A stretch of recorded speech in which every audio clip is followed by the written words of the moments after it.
Hey! Bagong taon! Naghahanap ka ng bagong motor na gagamitin ngayong 2024. January pa lang, nasa chapter 1 ka pa lang ng libro mo na may title na magmomotor na ako ngayong taon. Kapag isip-isip mo ngayon, naked na lang ang kukunin mo. Pero hindi lang basta sexy naked. Gusto mo yung may dating, may aura at retro. What is going on mga cutie pies? Jao Moto here. Sa video na to, pag-uusapan natin ang 8 budget-friendly retro bike na at least 250cc pababa.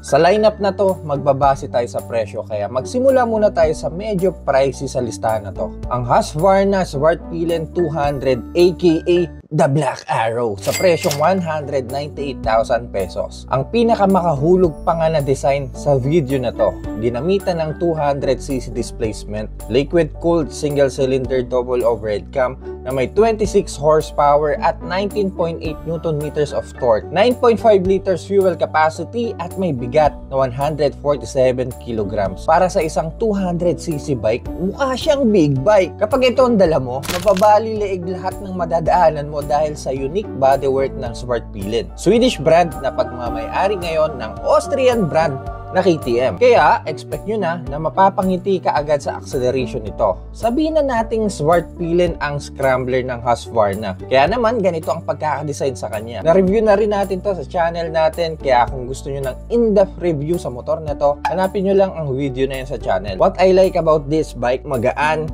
fuel efficient, hindi nakaka-boring ang power lalo na sa low RPM at winning factor sa akin ang itsura niya. Yun nga lang, mataas ang seat height nito na may 825mm. Kaya para sa mga cute dyan, isa to sa mga adjustment na kailangan yung malaman. Dahil din kakaiba ang itsura niya, medyo pricey siya. Yamaha XSR 155 sa presyong 182,900 pesos. One of the best premium looking low displacement retro ngayon dahil binase ng Yamaha ang itsura niya sa mga ibang XSR lineup tulad ng lumang XSR 900 at XSR 700 na meron ngayon. Ginamitan ng 155cc displacement, is a liquid cooled single cylinder double overhead cam na may 19 horsepower at 14.7 Nm of torque. Hindi man siya ganun nakakagulat tulad ng power ng Husky Barney pagdating sa low RPM, masasabi kong sapat na ang lakas niya para sa pang-araw-araw na biyahe natin. 10 liters fuel tank at may bigat na 134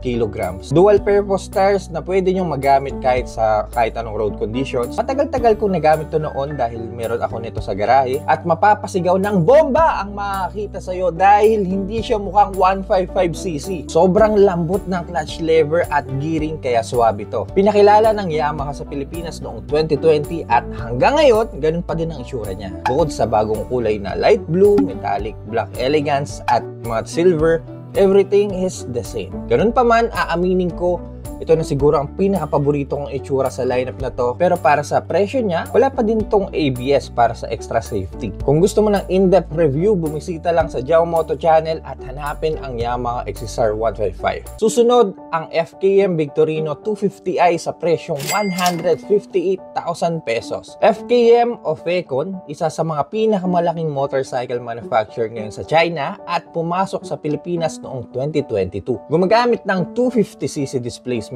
V-twin engine. Wait, what? V-twin engine sa 250cc? Ayos to ah. It's a 4-stroke air-cooled na may 16 horsepower at 17 Nm of torque. May 13 liters of fuel capacity at may bigat na 151 kg. Pero teka, hindi ako makamove on sa V-twin engine nito eh. 5-speed lang ang tranny pero goods na ang power yung low rev range at higit sa lahat, maganda ang tunog. Scrambler bike na naka-dual sport tire, ang kapal ng gulong sa likod. Single-piece leather seats, 12 volts USB charger sa gilid at aluminum engine protector kung sakaling mag-offroad ka. Neo retro bodywork na malakas ang dating. Ganun pa man, as per owner, asahan na natin ang vibration nito while running, especially sa may bandang upuan at aftermarket parts and accessories na sobrang limitado lang. Next, ang QJ SRV 200 sa presyo 138,000 pesos. Isa na namang malaking motorcycle manufacturer from China na parte ng Geely Group of Companies. Panigurado ako, familiar kayo sa Geely kasi kalawat kanan ngayon yan sa daan at hawak ngayon ng kilala nating Bristol Motorcycles. Gumagamit ng 197cc single-cylinder 5-speed gearbox na may 13 horsepower at 14 Newton meters of torque, 14.7 liters fuel capacity at may bigat na 152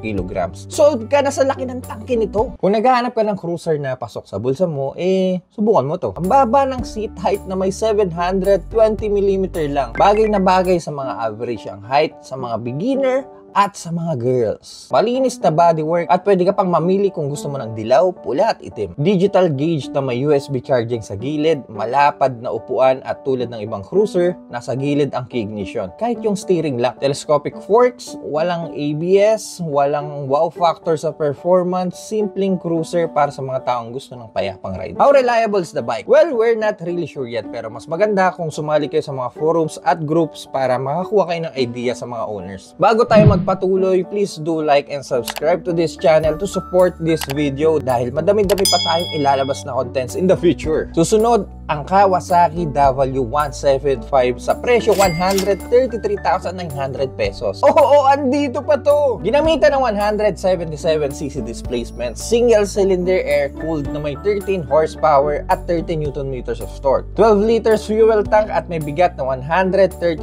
kilograms. Kung purong classic vibe ang hinahanap mo, baka ito na yon. Analog gauge, nakarayos, telescopic forks na may fork covers, halogen light, single retro seat, plain and simple. Personally, okay yung itsura niya. Mabait, pang good boy, maganda ang gearing, hindi ganun ka-vibrate, madali gamitin sa traffic, at ang pinaka-importante, rock solid ang pagkaholma dito. The only downside for me, napakahirap niyang hagilapin sa panahon ngayon at medyo mabigat sa feeling despite of its weight. Susunod, ang Benelli Moto V200 Evo sa presyong 125,000 pesos. Isa na namang cruiser pero this time, mas mababa ng bahagya ang presyo. 197cc displacement, liquid-cooled, single-cylinder, single overhead cam, 5-speed na may 12 horsepower at 13.9 Newton meters of torque, 11.8 liters fuel tank capacity at may bigat na 156 kilograms. Just your typical baby cruiser pero macho ang front end, makantong upuan, malaki tignan na tangke, cool na wheels. Kung ang ibang manufacturer tinatanggal ang mga kickstart, dito sa Moto B, kinip nila yon. Again, pwede sa mga average at cute ang height. Cool din ang tire hugger nito. Para sa isang compact cruiser, andun yung ergo na parang nasa cruiser ka talaga. Pero hindi advisable tong motor na to para sa mga matatangkad na tao dahil hindi komportable gamitin to after 20 to 30 minutes. Wala ding ABS at maliit nga lang yung mga fans sa LCD dash pero maliwanag naman. Pangalawa sa huli ay ang Rusi Titan 250 Fi sa presyong 116,000 pesos. O ha, magpapahuli ba ang Rusi? 250cc single-cylinder fuel-injected air and oil-cooled 6-speed gearbox na may 17 horsepower at 17 Newton meters of torque. 15.5 liters ang fuel capacity at may bigat na 139 kilograms. Ayon sa Rusi, ito ang scrambler nila pagdating sa 250cc. Well, medyo scrambler. Kung papalitan natin ang dual sport tire to, pwede na. Mataas na handlebar, modern front end na may LED lights at LCD dash with USB charger, inverted forks, nice. Naka one-piece retro seat, biggest indication na naka-retro kayo at skid plate sa ilalim para sa engine protection. Para sa may offer ni Titan, not bad to. When it comes to buttons and switches, dito na natin makikita na medyo low budget siya. No ABS at aftermarket parts and accessories are very limited. Pero hey, macho mo dito. Pinaka-budget friendly sa listahan na to ay ang Kiwi Cafe Racer 152 for only 66,300 pesos. Brand na pagmamay-ari ng QJ Motors from China at ang pinakamurang retro bike sa listahan na to. Ginamitan ng 149cc displacement, carb type, single cylinder, air-cooled, 5-speed na may 8 horsepower at 11 Newton meters of torque. Hindi man kaaya-aya ang spec sheet ng Kiwi Cafe Racer pero para sa akin, Ito yung klase ng motor na madaling bihisan pero hindi masakit sa bulsa. Manipis siya tignan, oo, pero may dating, di ba? Standard looking tank pero yung upuan, may cover fairing sa gilid like your usual retro at analog dash na may maliit na digital sa gitna. Round halogen headlights up front,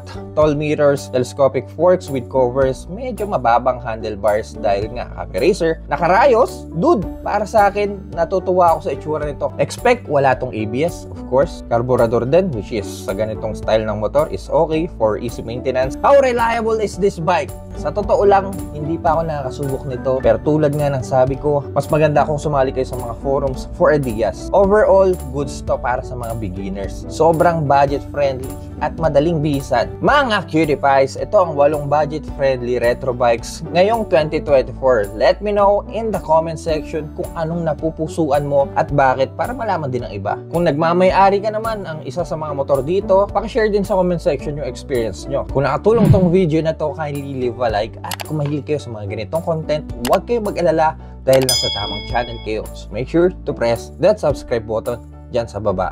Kaya mga cutie pies, see you sa next content.